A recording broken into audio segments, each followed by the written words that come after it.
வணக்கம் நண்பர்களே. இந்த பதிவில் பார்க்க இருப்பது, இன்றைக்கு சட்டசபையில் ஒரு விவாதங்கள், முக்கியமான விவாதம். கரூர் சம்பவம் குறித்து முதலமைச்சர் அவர்கள் தன்னுடைய கருத்துக்களை அவர் பதிய வைத்தார் அப்படின்றத பார்க்கிறோம்.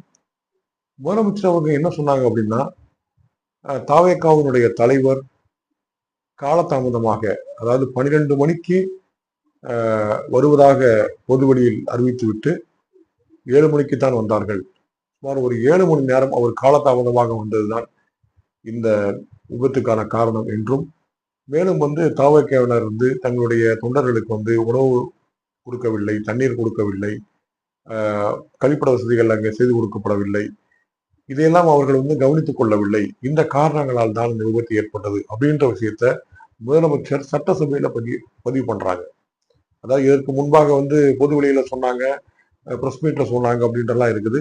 சட்டசபையில பதிவு பண்ற விஷயம் மிக முக்கியமான விஷயமாக பந்தப்படுகிறது. அதுதான் அவை குறிப்புல இருக்கும். இன்னும் பல வருடங்கள் கழித்து பார்த்தாலும் அவை குறிப்புல இருக்கக்கூடிய விஷயம் முதலமைச்சர் சட்டசபையில என்ன சொல்றாங்க அப்படின்றதுதான் அவை குறிப்புல இருக்குன்றதை பார்க்கிறோம்.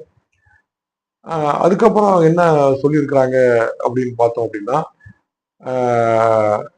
இந்த மாதிரி இந்த போஸ்ட்மார்ட்டம் செய்வதற்கு, அதாவது சுப்ரீம் கோர்ட்ல விவாதிக்கப்பட்டது இல்லையா, சுப்ரீம் கோர்ட்ல 2 நாட்கள் காலசாரமாக விவாதம் நடந்தது. அந்த 2 நாட்கள் அந்த விவாதங்கள்ல பாத்தீங்கன்னா இந்த போஸ்ட்மார்ட்டத்தை பத்தி கேட்டிருக்கிறாங்க. ஸோ அதுக்கு முதலமைச்சர் அவங்க பாத்தீங்கன்னா இதுக்கு ஒரு பதிலாகவே முதல்ல சொல்லிட்டாங்க. என்ன சொல்லியிருக்கிறாங்கன்னா, போஸ்ட்மார்ட்டம் இரவு 1:45 மணிக்கு ஆரம்பித்தது. 24 மருத்துவர்களை கொண்டு நாங்கள் செய்தோம். அருகில் இருந்த மருத்துவர்களை நாங்கள் வரவழைத்து நாங்கள் செய்தோம் அப்படின்ற மாதிரி. அதாவது அந்த இறந்து போனவர்களுடைய அந்த உடல்களை பாதுகாப்பதற்கு அந்த குளிர்சாதன வசதி அந்த அளவுக்கு இல்லை அப்படின்றத அவங்க பதிவு செய்திருக்கிறாங்க. அதன் காரணமாக உடனடியாக போஸ்ட்மார்ட்டம் செய்ய வேண்டிய நிலை ஏற்பட்டது அப்படின்னு சொல்லியிருக்கிறாங்க. அதனால் கலெக்டரிடம் ஒரு சிறப்பு உத்தரவு நாங்கள் பெற்று அந்த போஸ்ட்மார்ட்டம் நடத்தப்பட்டது. பல மருத்துவர்களை வரவழைத்து செய்தோம். 22 வெளி மருத்துவர்களை வரவழைத்து அந்த போஸ்ட்மார்ட்டத்தை நாங்கள் செய்து முடித்தோம். அடுத்த நாள் மதியம் 1:10 மணிக்குள் நாங்கள் செய்து முடித்தோம் அப்படின்ட்டு சொல்லியிருக்கிறாங்க. இதைத் தொடர்ந்து சுகாதாரத்துறை அமைச்சர் மா சுப்பிரமணியன் அவர்கள் சொல்லும்போது என்ன சொன்னாங்கன்னா, அது கொஞ்சம் முரணாக 4 மணி வரைக்கும் செய்தோம். அதாவது ஒரு 1:30 மணிக்கு ஆரம்பிச்சு நாங்க போஸ்ட்மார்ட்டம் பண்ணி முடிக்கும் பொழுது மாலை 4 மணி வரை ஆகிவிட்டது அப்படின்னு சொல்லியிருக்கிறாங்க. பட் எடப்பாடி பழனிசாமி அவர்கள் இதுக்கு ஒரு கண்டெம்டா என்ன சொல்லியிருக்கிறாங்கன்னா, அதாவது அங்க இருக்கிறது 2 மேசை தான். அந்த 2 மேசை இருக்கும் பொழுது எப்படி நீங்க இவ்வளவு உடல்களை, அதாவது ஒரு உடலுக்கு 1.5 மணி நேரம் எடுத்துக்கொண்டால் கூட எப்படி நீங்க 41 உடல்களை நீங்கள் உடனடியாக செய்து முடித்தீர்கள்? அதுவும் காலை 6 மணிக்குள்ளாக நீங்கள் கிட்டத்தட்ட ஒரு 30க்கு மேற்பட்ட உடல்களை நீங்கள் போஸ்ட்மார்ட்டம் முடித்து விட்டீர்கள். இது எப்படி சாத்தியமாயிற்று அப்படின்னு சொல்லி எடப்பாடி பழனிசாமி அவர்கள் தன்னுடைய கேள்விகளை சட்டசபையில் வைத்துள்ளார்கள் அப்படின்றத பார்க்கிறோம். இதுக்கு என்ன அவசியம் அப்படின்னு கேட்டிருக்கிறாங்க. என்ன அவசரம் இதுக்கு அப்படின்றது கேட்டிருக்கிறாங்க. அது குறிப்பாக அனைத்து உடல்களும் இப்போ எரிக்கப்பட்டு விட்டது அப்படின்றதையும் அவங்க பதிவு ஒரு கேள்வியாக, ஒரு ஐயமாக இருக்கிறது அப்படின்றத பார்க்கிறோம். இப்ப இந்த இடத்துல பாத்தீங்கன்னா முதலமைச்சர் என்ன வார்த்தை சொல்றாங்க அப்படின்னா, எதற்காக எடப்பாடி பழனிசாமி அவர்கள் இந்த அளவுக்கு இந்த விஷயத்தை பெரிதாக எடுத்துக்கொள்கிறார், அதாவது கூட்டணிக்கு ஆள் சேர்க்க முற்படுகிறாரா அப்படின்ற ஒரு வார்த்தையை அவங்க பதிவு பண்ணாங்க. அதுக்கு எடப்பாடி பழனிசாமி அவர்கள் இந்த வார்த்தையை நான் கண்டிக்கின்றேன், இந்த வார்த்தையை அவை குறிப்பிலிருந்து நீக்க வேண்டும் அப்படின்னு சொல்லி அவங்க கேட்டுக்கிட்டாங்க.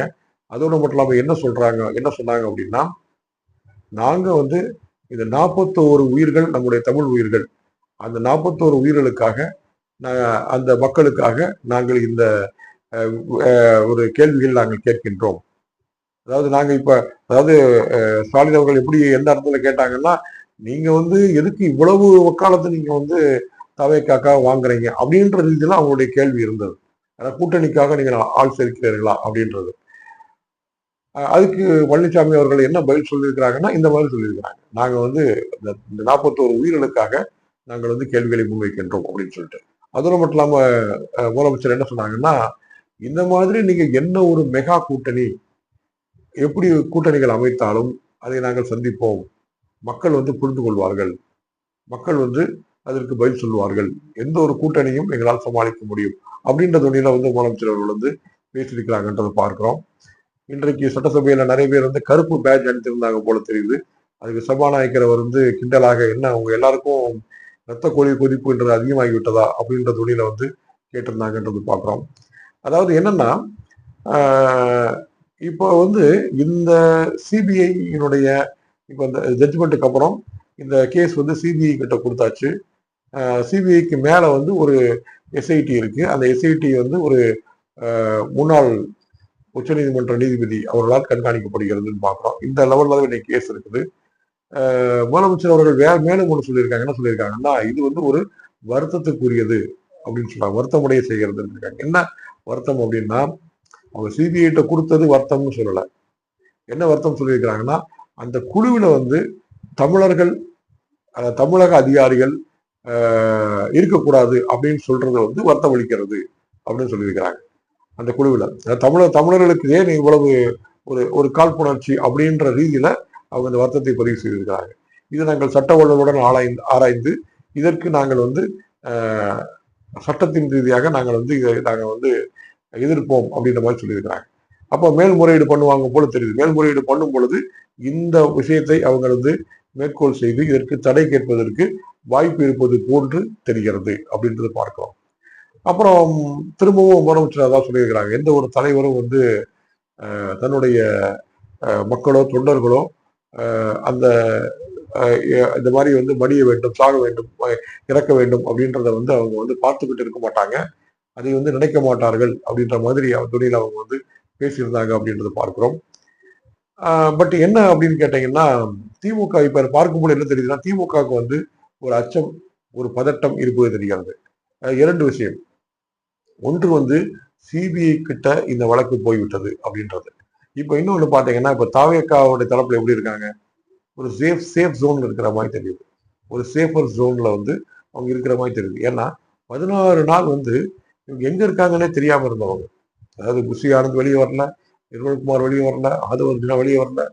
என்ன ஆதவர்ஜுனா ஒரு விஜய் கூட வந்து பாத்தீங்கன்னா தன் வீட்டுல இருந்து அவர் எங்க போறாரு, பட்டணப்பாக்கத்துக்கு போறாரு, திரும்ப தான் வீட்டுக்கு வர்றாரு. ஒரே ஒரு வீடியோ மட்டும் தான் போட்டாரு.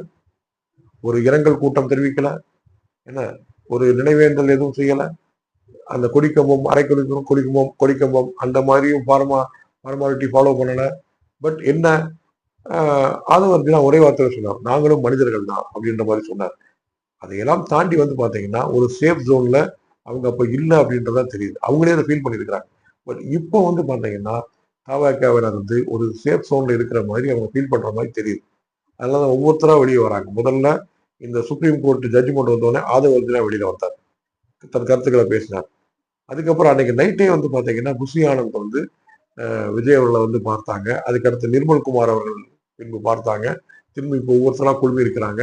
இப்போ அதே மாதிரி பாத்தீங்கன்னா இந்த ஜாமீன் எல்லாம் கிடைக்கிறது. இப்போ வந்து இவங்க ஒரு சேஃப் ஜோன்ல இருக்கிற மாதிரி தெரியுது. அப்போ அவங்க என்ன ஃபீல் பண்ணுவாங்கன்னு கேட்டீங்கன்னா 16 நாள் எங்களுக்கு அந்த மாதிரி இல்லையே. இப்போ நீங்க தமிழ்நாடு அரசாங்கம் நீங்கள் வந்து ஒரு விசாரணைக்கு உட்பட்டு இருக்கும் பொழுது எங்களுக்கு அந்த ஒரு சேஃபர் ஜோன் இல்லை. பட் இன்றைக்கு நாங்க சேஃபரா ஃபீல் பண்றோம் சிபிஐ கிட்ட அப்படின்ற மாதிரி ஒரு விஷயம் இருக்கு. இன்னொரு பக்கம் வந்து பாத்தீங்கன்னா இங்க திமுகவினுடைய ஐடி விங்லாம் என்ன பண்றாங்க, தாவேக்காவையும் விஜய் அவர்களையும் சிபிஐயும் பாஜகவையும் இணைத்து இங்க மீம்ஸ் போடுறது, வீடியோக்கள் வெளியிடுறது, இது எல்லாமே நடந்துட்டு இருக்கு.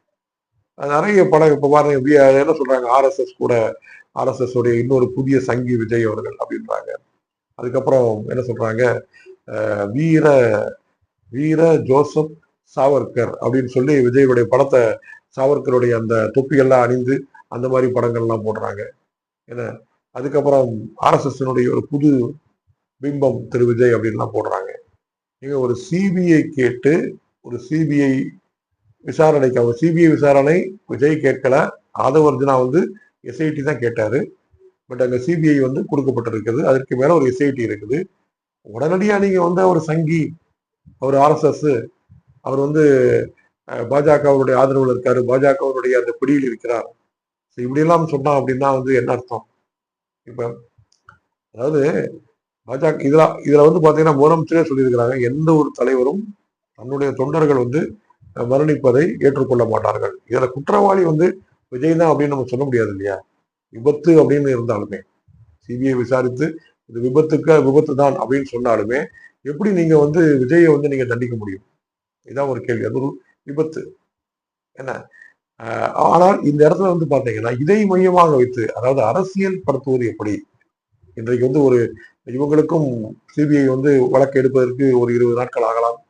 அதே மாதிரி இது ஒரு 2-3 வருடங்கள் ஆகலாம். விசாரணை வெளியில் வருவதற்கு, விசாரணை நடத்தி முடிவு வெளிவருவதற்கு. அதற்குள் இவர்கள் எப்படி அரசியல் செய்ய போகிறார்கள் அப்படின்றதுதான் அடுத்த கருத்து. அதாவது விஜய் அவர்களுடைய கட்சி எப்படி வந்து இதனை வந்து முன்னெடுத்து செல்ல போகிறது.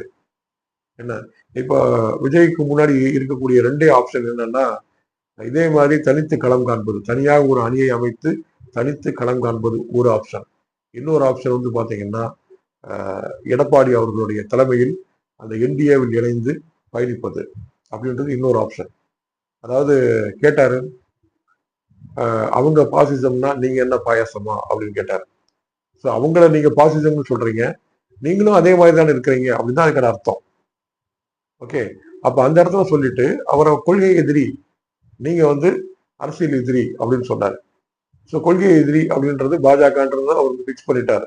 ஒருவேளை அவர் காம்ப்ரமைஸ் ஆகி திமுகவை வந்து இந்த இடம் எப்படியாவது வரவிடாமல் செய்யணும், எதிர்க்கணும் அப்படின்னு சொல்லி எடப்பாடி அவர்களுடன் அவர் இணைய மனம் வந்தால் அப்பயே நம்ம சொல்லிடலாம், இது வந்து 200 தொகுதிகளுக்கு மேலாக இந்த கூட்டணி வெல்லும்.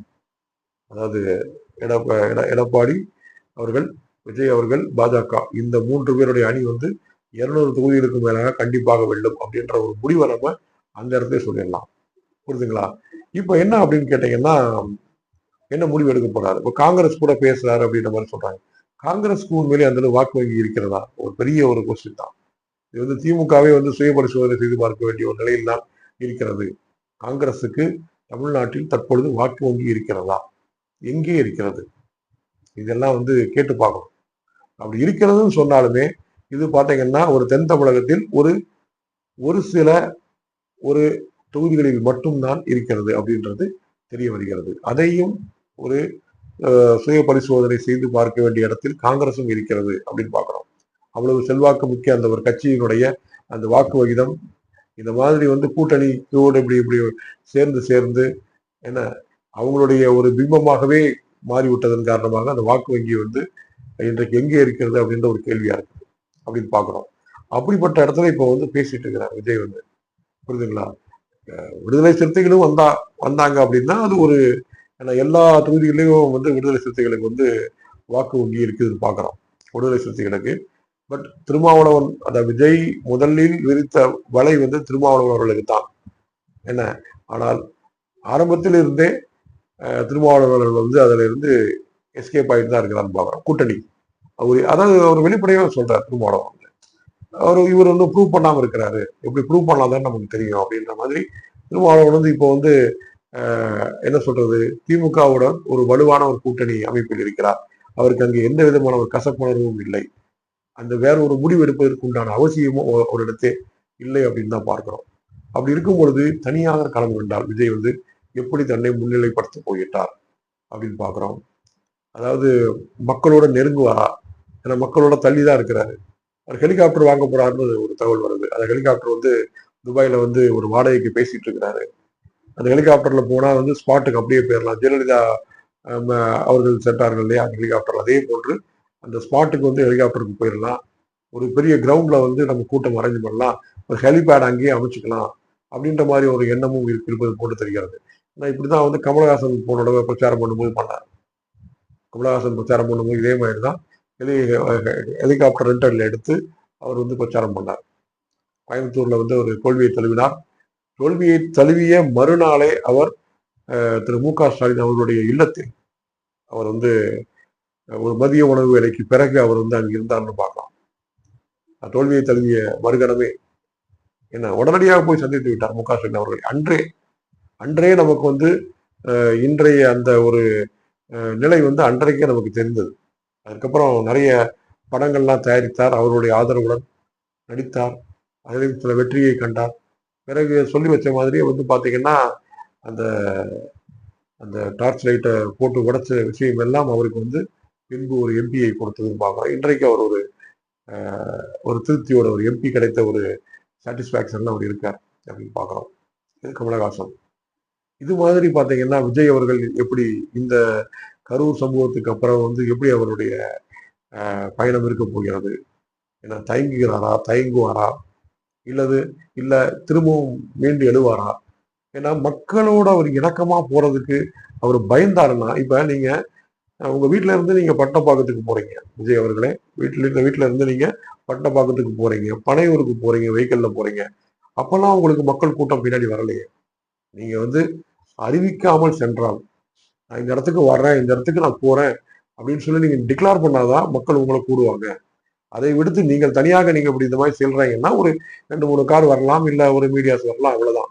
நீங்க சேஃபராகவே நீங்க போகலாம், வரலாம். இதே மாதிரியே நீங்க வந்து கரூருக்கும் நீங்க செல்றதாக தான் செல்லலாம். நீங்க என்ன கேட்டுக்கிறீங்க? நீங்க கேட்டிருக்கிறது வந்து அந்த கிரீன் காரிடார் அது கேட்டிருக்கிறீங்க. அதாவது டிராபிக் ஃப்ரீ, அப்புறம் வந்து இந்த சிக்னல்ஸ் எதுவுமே இல்லாம எப்படி ஆம்புலன்ஸ்க்கெல்லாம் எப்படி வழி விட்டு செல்லக்கூடிய அந்த ஒரு டிராபிக் ஃப்ரீ ஜோன் நீங்க வந்து கேட்டிருக்கிறீங்க. என்ன அது எதுக்காக அப்படின்றதுதான் நமக்கு ஒரு கொஸ்டின். ரெண்டாவது, ஒரு கல்யாண மண்டபம் அமைத்து அந்த கல்யாண மண்டபத்தில் இந்த 41 குடும்பத்தினரையும் வரவழைத்து நீங்கள் நிவாரணம் கொடுப்பது போன்று ஒரு நீங்க ஒரு தகவல் வருகிறது. இப்பவும் நீங்க அந்த மாதிரி தான் நீங்க செய்யறீங்க. அவங்களுடைய வீடுகளுக்கு போய் பார்க்கணும், அவங்களுடைய வீடுகள்கிட்ட நீங்க ஒவ்வொரு வீடுகளுக்கும் போய் நீங்க வந்து அந்த மக்கள்கிட்ட நீங்க பேசி, ஏன்னா உங்களுக்காகத்தான், உங்களை பார்க்க வந்து அவங்க வந்து உயிரை விட்டுருக்கிறாங்க. உங்களுக்காக உங்களை பார்க்க வந்துதான் அவங்க உயிரை விட்டுருக்கிறாங்க. அப்போ அவங்கள நேரில் போய் சந்திக்கணும் அப்படின்ற ஒரு எண்ணம் உங்களுக்கு வந்து வரணும் இல்லையா? ஒண்ணு, அது ஏன் உங்களுக்கு அது வந்து வரமாட்டேங்குது அப்படின்றது தோணுது. நீங்க வந்து இதே மாதிரியே இப்படி ஹெலிகாப்டர்ல போறது, ஒரு மண்டபத்துல வச்சு எல்லாத்தையும் பாக்குறது, இப்படியே ஐசோலேட்டாவே நீங்க இருக்கணும் அப்படின்னு நினைச்சீங்கன்னா மக்களோட உங்களால வந்து இணக்கமாக பழக முடியாது. அவருடைய பிரச்சனைகள் உங்களுக்கு தெரிய வராது. நீங்க அந்நியப்பட்டு போய் தான் இருப்பீங்க. மக்கள் அதை விரும்பல ஆக்சுவலா. மக்கள், அதாவது நீங்க வந்து உங்க ரசிகர்கள் விரும்புவாங்க, ஆனா பாத்தீங்கன்னா ஒரு நார்மல் மேன் வந்து அதை வந்து கண்டிப்பாக அதை லைக் பண்ண மாட்டாங்க, விரும்ப மாட்டாங்க அப்படின்றத தெரியுது. உங்களுக்கு இருக்கிற மாசை வந்து நீங்க ஓட்டுகளாக மாத்தணும் அப்படின்னா இன்னும் நீங்க இறங்கி வரணும். இறங்கி வந்து மக்களோட மக்களாக நீங்கள் பயணிக்கணும். மக்களோட மக்களாக பயணிக்கணும்னா இந்த மாதிரி 7 மணிக்கு நான் வரேன்னு சொல்லிட்டு நீங்க 12 மணிக்கே எல்லாரையும் நீங்க கூட வச்சு வெயிட் பண்ண வச்சு கூட்டத்தை கூட்டி வச்சு அந்த மாதிரி மாசு காமிக்கணும் அப்படின்றது இல்லை. நீங்க வந்து இன்னும் நீங்க வந்து இறங்கி போய் மக்களோட மக்களாக நீங்கள் போய் குறைகளை கேட்க வேண்டும். அப்பதான் வந்து உங்களுக்கு இந்த மாஸ் வந்து ஓட்டுக்களாக மாறும்ன்றதை பார்க்குறோம். நான் ஒரே ஒரு விஷயத்தை நாங்கள் பதிவு பண்றேன். அண்ணா யூனிவர்சிட்டியில வந்து அந்த மாணவி பாதிக்கப்பட்டு அந்த வழக்கு நமக்கு தெரியும். அண்ணா யூனிவர்சிட்டியினுடைய இந்த மாணவி பாதிக்கப்பட்ட வழக்கு, அந்த வழக்குல வந்து அந்த வக்கீல் வந்து பதிவு செய்த ஒரு கருத்தை நான் இங்கே சொல்ல விரும்புகின்றேன். அந்த மாணவி பாதிக்கப்பட்ட அந்த வழக்கு நடந்து இன்று அந்த குற்றவாளிக்கு வந்து இன்று ஆயுள் தண்டனை வந்து விதிக்கப்பட்டுள்ளது அப்படின்றது பார்க்கிறோம். இப்ப அந்த அந்த அந்த அந்த மாணவியினுடைய அந்த வக்கீல் அவர்களிடம் வந்து விஜய் கட்சியிலிருந்து அன்றைக்கு பேசியிருக்கிறார்கள். நாங்கள் வந்து இந்த மாதிரி நிவாரணம் கொடுக்க விரும்புகின்றோம் அந்த பெண்ணுக்கு அப்படின்னு சொல்லியிருக்கிறார். அப்படியா அப்படின்னு சொல்லி அவர் கேட்டிருக்கிறார். கேட்டிருக்கும் போது நீங்கள் வந்து அந்த பெண்ணை அழைத்து கொண்டு நீங்கள் வந்து அலுவலகத்திற்கு வர முடியுமா அப்படின்ற மாதிரி கேட்டிருக்கிறாங்க. அந்த வக்கீல் வந்து ஒரே வார்த்தையில சொல்லிட்டார். அந்த வக்கீல் வந்து பாத்தீங்கன்னா ஒரே வார்த்தையில நட்சலா அவர் சொல்லிட்டாரு, நாங்க அந்த மாதிரி பண்ண முடியாதுங்க, கோவில் யானை இல்லை. அவர் சொன்ன வார்த்தையை நான் அப்படியே சொல்றேன். கோவில் யானை மாதிரி நான் கூட்டிட்டு வந்து பிச்சை எடுக்கிறதுக்கு இல்லை, தயவு செஞ்சு விட்டுருங்க அப்படின்ட்டார். இந்த மாதிரி வந்து கோவில் யானையை கூட்டிட்டு வந்து அங்க எங்க பிச்சை எடுக்கிற மாதிரி நான் வந்து இல்லை, சரிங்களா, அந்த அந்த மாதிரி செய்ய முடியாது. இந்த மாதிரி நீங்க இதை இப்படியே நீங்க வந்து விட்டுருங்க அப்படின்ட்டாரு. அப்படின்ற தகவலை வந்து அவர் பதிவு செய்தாரு. இதற்கு நமக்கு ஆதாரங்கள் இருக்கிறது. ஏன் சொல்ல வரீங்க என்று கேட்டால், நீங்க கொடுக்கணும் அப்படின்னு நினைச்சீங்கன்னா, ஏன்னா அந்த மாணவியினுடைய பிரைவசி இஸ் வெரி இம்பார்ட்டன்ட். அது நீங்க வக்கீல் மூலமாகவே நீங்க கொடுத்துருக்கலாம், இல்ல உங்களுடைய அக்கௌண்ட் நம்பருக்கு நீங்க டிரான்ஸ்ஃபர் செய்திருக்கலாம். நீங்க என்ன வேணாலும் செஞ்சு, ஆனா இங்க கூட்டிட்டு வந்து இந்த இந்த விஷயம்தான் நீங்க வந்து பண்ற விஷயம் வந்து எப்படின்னு கேட்டீங்கன்னா, அதாவது ஒரு விஷயம் ஒன்று சொல்லுவாங்க. என்ன சொல்லுவாங்கன்னு கேட்டீங்கன்னா, நம்ம வலது கையில கொடுக்கறது இடது கைக்கு தெரியக்கூடாது அப்படின்ற மாதிரி சொல்லுவாங்க. புரியுதா உங்களுக்கு? அதாவது கர்ணன் அவர்கள் என்ன பண்ணாங்கன்னா, அந்த எண்ணெய் தேய்த்து கொண்டிருக்கும் பொழுது ஒரு யாசகர் வந்து கேட்கும் பொழுது அவர் அது ஒரு ஒரு வெள்ளி கிண்ணம் இல்ல தங்க கிண்ணம்னு வச்சுக்கோங்களேன். அவர் உடனே என்ன பண்ணாரு, இடது கிண்ணத்துல இடது கையில எடுத்து கொடுத்தாரு. அதெல்லாம் நம்ம பார்த்துருக்கோம், கதைகள்ல கேட்டிருக்கோம், வரலாறு பார்த்துருக்கோம். இடது கையில எடுத்து கொடுத்தாருன்னு பார்க்கிறோம். என்ன இப்படி இடது கையில கொடுக்குறீங்க அப்படின்னு சொல்லி கேட்டதுக்கு சொல்லியிருக்கிறார், இடது கையில இருந்து வலது கையில மாறுறதுக்குள்ளேயும் என்னுடைய மனம் மாறிவிடக்கூடாது அப்படின்ட்டு. அந்த மாதிரி நீங்க கொடுக்கறது அப்படின்றது வந்து பாத்தீங்கன்னா, இந்த மாதிரி விளம்பரம் செய்து உங்களுடைய வசதியாக உங்களுடைய சௌரியமாக நீங்கள் கொடுக்கணும் அப்படின்னு நினைச்சீங்கன்னா அது வந்து அவ்வளவு ஆரோக்கியமானதை நீங்க யோசிச்சு பார்க்கணும். நீங்க நிவாரணம் கொடுக்கணும்னு முடிவு பண்ணிட்டீங்கன்னா அவரவருடைய வீடுகளுக்கு சென்று நீங்கள் தனிப்பட்ட முறையில் நீங்கள் வந்து கொடுக்க வேண்டும் அப்படின்றதுதான் ஒரு விஷயம். சரிங்களா? இந்த அண்ணா யூனிவர்சிட்டி மாணவி பற்றி நான் சொல்ல விஷயம் இது ஒரு நடந்த விஷயம். மீடியாக்களுடைய வெளிச்சத்திற்கு அவர் அவ்வளவாக வெளியே வராத விஷயம். ஆனால் அந்த வக்கீல் அவர்கள் இந்த கருத்தினை பதிய வைத்தார் அப்படின்றது பார்க்கிறோம். அதுக்கும் நமக்கு வந்து அவர் சொன்னதுக்கு உண்டான ஆதாரங்கள் இருக்கிறது. பார்க்கலாம் நண்பர்களே எப்படி வந்து வரப்போகிறது என்று. எடப்பாடி பழனிசாமி அவர்கள் நினைத்து கொண்டிருப்பது போன்று, அவர் எதிர்பார்த்து கொண்டிருப்பது போன்று விஜய் அவர்கள் வந்து அவர்களுடன் கூட்டணியில் கைகோர்ப்பாரா? கூட்டணியில் கைகோர்த்தால் அவருடைய வெற்றி கொஞ்சம் எளிமை. அவருடைய உழைப்பு வந்து ஒரு பாதி அளவு கொடுத்தால் போதும். பாதி அளவு கொடுத்தாலே அவர் வந்து வெற்றியை வந்து ஈஸியாக வந்து 2 பேருமே அதை வந்து கிடைக்கக்கூடிய வாய்ப்பு இருக்கு. அதாவது பவன் கல்யாணுடைய ஃபார்முலா. பவன் கல்யாண் வந்து எப்படி ஒரு டெபுட்டி சிஎம்மாக இருந்து கொண்டு இன்று அவர் நடித்துக் கொண்டும் இருக்கிறார். பவன் கல்யாண் அவர்கள் இன்று நடித்துக் கொண்டும் இருக்கிறார். அதே மாதிரி விஜய் அவர்களும் நாம இந்த மாதிரி ஒரு டெப்டி சிஎம் அக்செப்ட் பண்ணிட்டு நம்ம நடிப்பையும் கண்டினியூ பண்ணுவோம் அப்படின்னு சொல்றதுக்கு வாய்ப்புகள் இருக்கிறது. ஏனென்றால் இன்றைக்கு எடப்பாடி பழனிசாமி அவர்கள் சொல்கிறார், பிள்ளையார் சொல்லி போட்டாச்சு இல்ல அப்படின்ற மாதிரி சொல்றாரு. அது விஜய் தரப்புல இருந்து எந்த ஒரு மறுப்பு செய்தியும் வரவில்லைன்னு பார்க்கிறோம். பட் அவங்கள்ட்ட இருந்து பெருசா எந்த செய்தியுமே வரல. அது இன்னொரு விஷயம். சரிங்களா? சரி, பார்க்கலாம் எப்படி இந்த அடுத்த நகர்வழி இருக்க போகிறது அப்படின்றதை. இருந்தாலும் திமுகவில் இருக்கக்கூடிய அந்த பதட்டம் தான் நமக்கு வந்து வெளிப்படையாக தெரிகிறது அப்படின்றத பார்க்கிறோம். நன்றி நண்பர்களே.